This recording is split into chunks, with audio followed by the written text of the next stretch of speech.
Oh, the devil. Oh, yeah. Oh.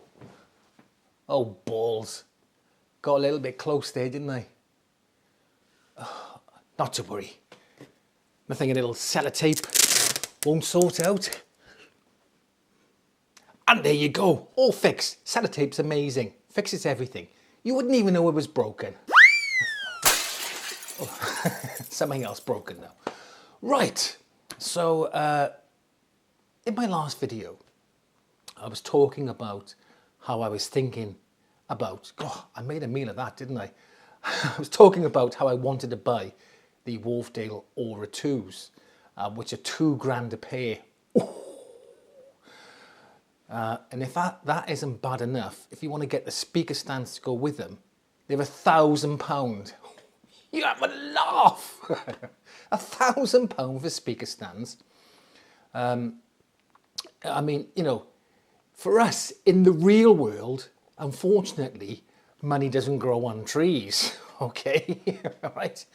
So I was thinking, well, how good of a stand could I get for, say, £100 or under £100? So I looked around and looked around. I saw some cheaper ones.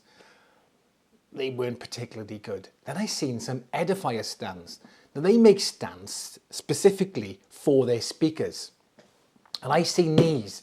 These are the AirPulse ST200 speaker stands for their AirPulse 200 speakers, which screw into the bottom. But they look actually really well made, and they look about the right size for my speakers, and they look pretty good in the pictures. So let's get them out of the box, put them together. It's a bit of DIY involved in this. Okay, put them together and see what they look like and how they feel, and are they good enough? Do you have to spend £1,000? Probably not. Anyway, let's get them out of the box.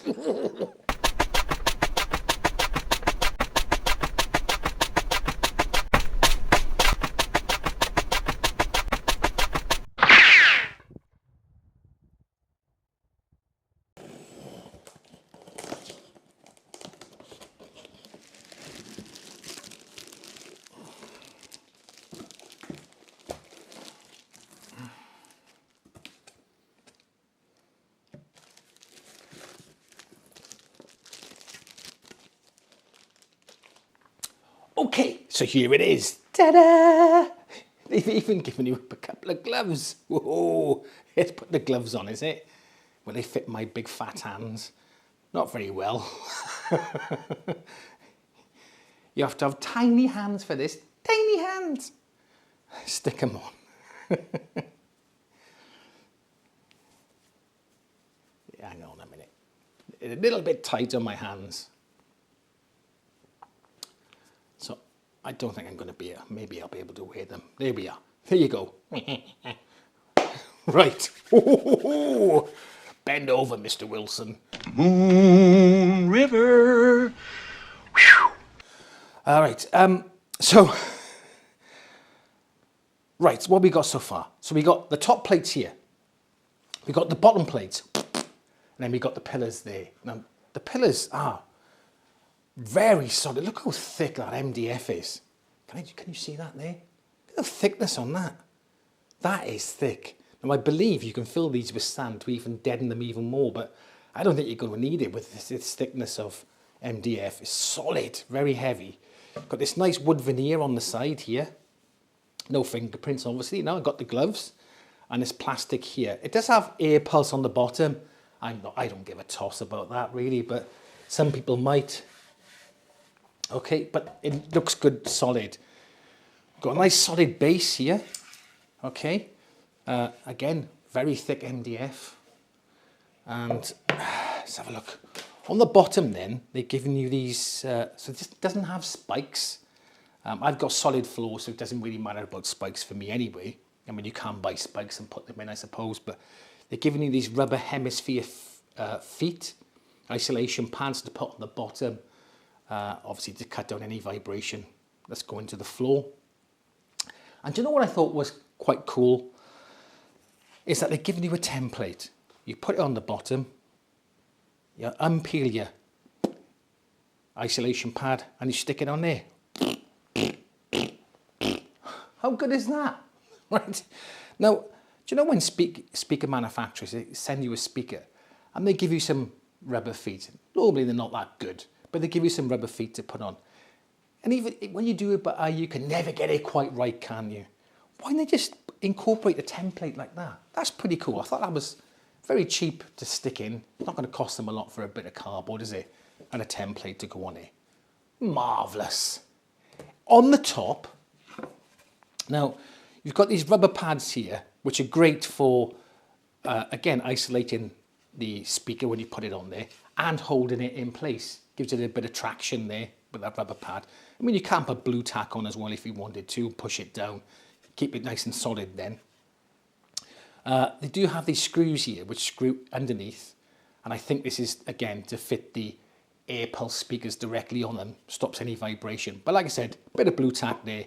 I'm not bothered by that, and I keep these in place just as a little bit of isolation as well. So that's cool. Right, what we got? Got the screws. They give you an Allen key, and the instructions. So there's all your pieces there. There it shows how to fit your air pulse speakers. Obviously, no air pulse speakers here today. And we're going to get it fitted together like it says here. Right, let's get it together. Ooh.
One thing I did want to mention is the size of the top plate.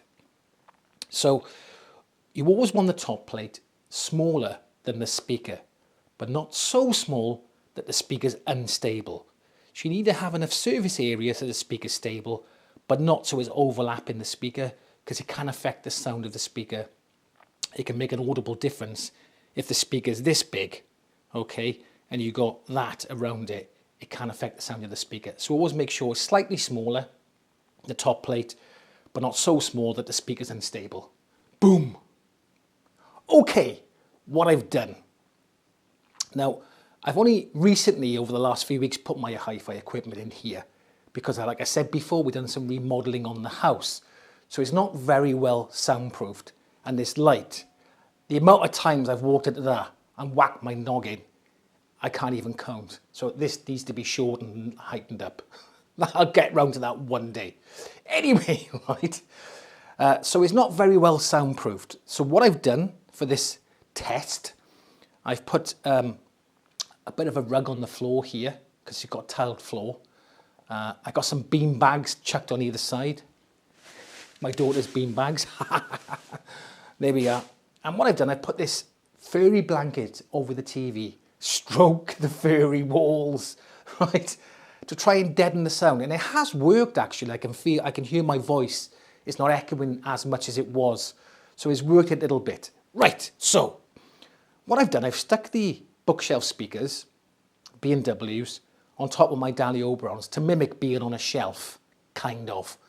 I know it's not perfect, but I haven't got a shelf here to put them on wide enough apart to give a good comparison. So I'll just lob them on the Dali Oberons as if they were on a shelf, okay?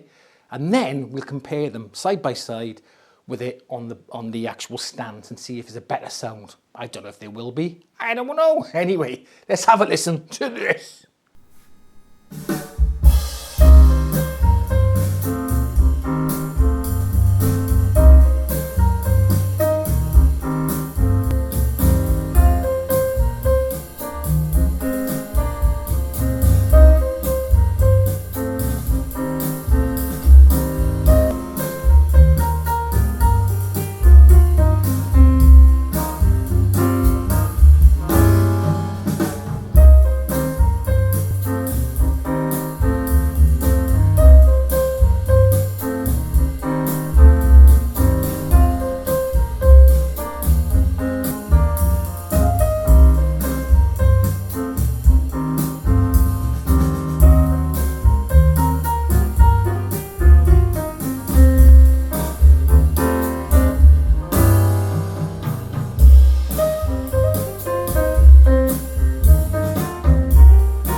So, what do you think? Ooh, I thought they sounded quite a bit better. The sound stage was bigger, they were more open, they were less boomy. I mean, one advantage you've got with speaker stands is that you can move them around. You know, when I had them on the Dali Oberons, they were a bit closer to the wall. Now, I could have moved the Dali Oberons out, to be fair, but I wanted to mimic what it would be like on something you couldn't move out. You know, if you're on a shelf or on a big sideboard and you can't move it out, yeah, that's where it is. So you can see that if you put them on speaker stands, they do sound better. And obviously, the speaker stand has to be quite stable. If you've got a light, sort of weak, thin metal or something like that, light wood, it might not be as good. These are quite dense. And also, they're very nice looking speaker. You know, they look nice, they're well made, and they do the job very well. If I had to have any criticism, it would be that they've got no cable management. So you'd have to stick something on the back of them to tie the cable up. If you wanted to do that, you can buy these little sticky things you can put on with Velcro or something, or tie. You put on the back of the pillar. And also that they don't have adjustable feet. So if you put them on an uneven surface, they're going to wobble, okay? And that's not good. You don't want them wobbling, so you'd have to put something under one of the feet to stop it wobbling. But apart from that, I haven't got any grumbles with them. And I paid £99 for these, and I think they're well worth the money. There are speaker stands that look similar to them. I've seen them for about £60 or £70.